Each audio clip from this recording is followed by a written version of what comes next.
This here represents the surface of life. Surface. And we see surfaces, you know, surfaces. And about 300 years ago, scientists, they started wondering, what was this wood, and what was this metal, and what was it really? So they start looking into matter. So this side is matter, and this side is mind. Mind and matter. And the scientists, well, they discovered molecules. Deeper they went, and they discovered these atoms. And like I say, they thought that was the smallest particle for a long time. All these things we learn about in school. They went deeper, and they find inside the atoms these little electrons and neutrons and protons. And they went deeper and deeper and deeper, smaller and smaller particles, smaller and smaller particles. They found 4 forces. On a deeper level, the 4 became 3. And on a deeper level, the 3 became 2. And then, about 30 years ago, modern science, quantum physics, discovered the unified field. The unity of all the particles and all the forces of matter, of creation. Not only did they discover the unified field, but they found that everything that is a thing emerges from this field of no thing. Unmanifest it is. Unmanifest. It is no hyphen thing, but all things come from it. Anything that is a thing has emerged from this field of unity. It's oneness. The scientists know this exists, but if they wanted to get there, you can't get there. It's unmanifest. You can't walk into this field. But any one of those scientists could practice a technique, transcendental meditation, which, remember, true happiness is not out there. You're given a mantra. A mantra, a very specific sound, vibration, thought. Very specific. It needs to be life-supporting at all deeper levels. And that mantra that you're given, that Maharishi gives, the key that opens the door. The mantra turns the mind within. Turns the awareness within. And you naturally dive. Why is it natural? Because each deeper level of mind and each deeper level of intellect has more happiness. And the deeper levels of mind and deeper levels of intellect correspond to deeper levels of matter. At the borderline of intellect, you transcend. Transcend is the key word. It means to go beyond. You're going beyond field of relativity, duality, experiencing oneness. Pure, unbounded, infinite consciousness.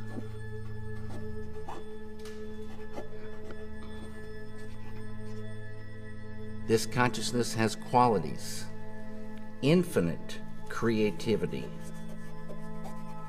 intelligence, energy, love, power, and bliss. dynamic peace. Always been there, never had a beginning, it is and it will be forever. Unbounded, infinite, eternal, immutable, immortal consciousness, fullness. Any human being can experience this easily and effortlessly with Transcendental Meditation. Transcendental Meditation is just a vehicle to get you here. When you experience this level, you enliven it, and it grows in the individual. So if you started with a ball of consciousness this big, everyone has consciousness. Consciousness is the way to understand consciousness. If you took it away, you'd see what it really is. If there wasn't any consciousness, we wouldn't exist. And if we did exist, we wouldn't know it. It's the I amness of life. It is life itself. Tied to consciousness is all this: creativity, intelligence, energy, love, power, bliss, dynamic peace, all positive. Light of unity, all positive. You experience this level and you enliven it, and this ball of consciousness that you thought was just going to stay the same for the rest of your life starts expanding, and these qualities expand. So day by day you're growing creativity, intelligence, love, energy.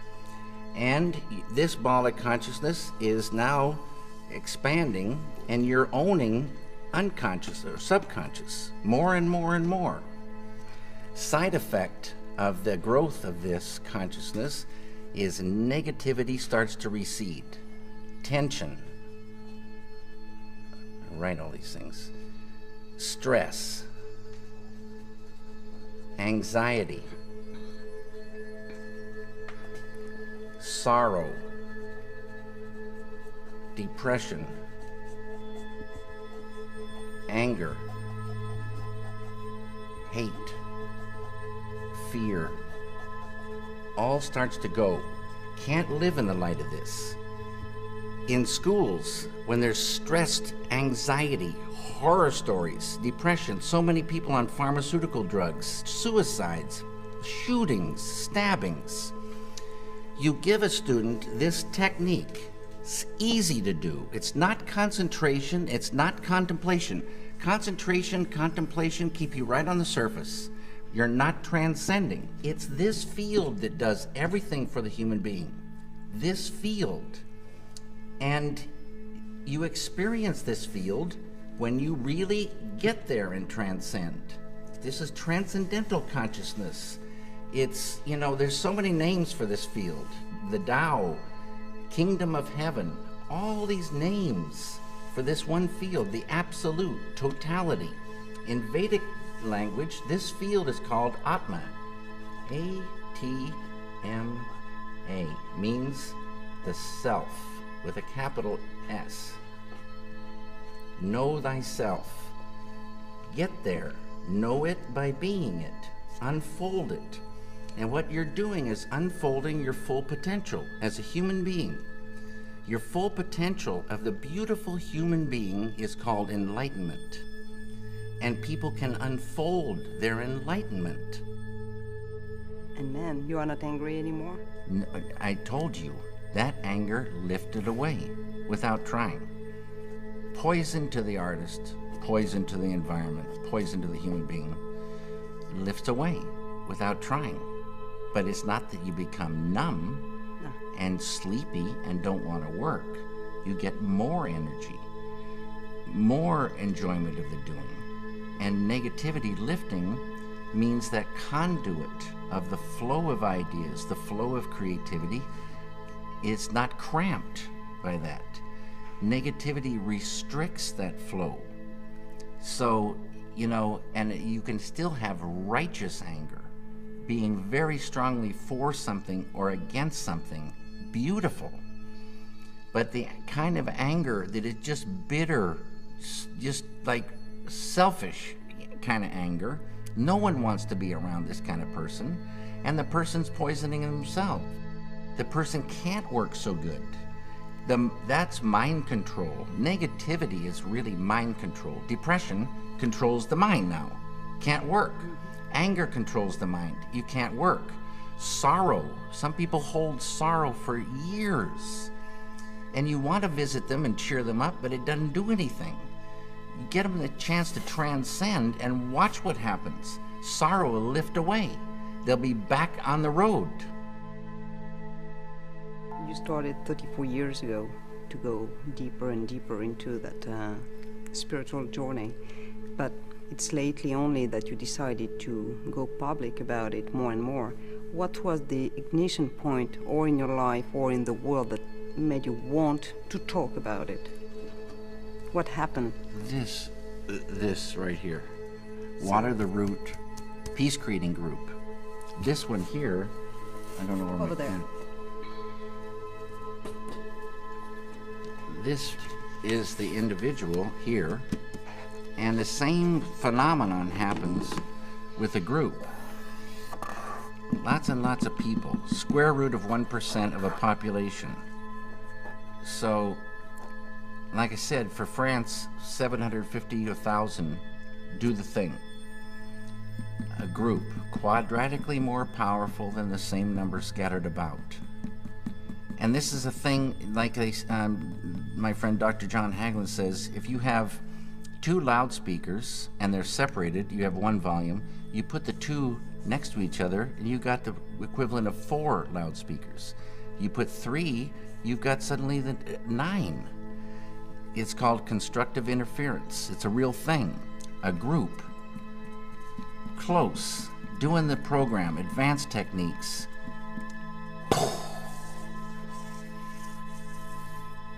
Day by day. Just like when you want to get electricity to the people, you build a power plant, generate that electricity, and they get it. And you want that power plant to stay. They got their computers running, their TVs running, the whole kitchen's running, and day by day, you're generating electricity. Day by day, you're generating dynamic peace. Beautiful thing. Human beings like a light bulb. And we enjoy that light inside, but we also radiate it. We affect our environment. Everybody knows that. You go into a room where there's been a bad argument, the argument's over, but you can feel that thing. You go into a room filled with felicite, bliss, and the power of that is so beautiful to be in. And this group radiates that. Side effect, negativity goes. Enmity and the enemy goes. Without trying. Unified field. That's our big friend. And this is all the thing tied to peace. It gets to the point where you couldn't hurt another human being. It would be like hurting yourself. This is the way it is supposed to be. It's not the way it is, but it would be so beautiful. But the key is there. This feeling, it just grows and it's real. It's much more real feeling than our world, which is pretty much an absurd joke when, you know, somebody is blowing children's heads off in the name of peace.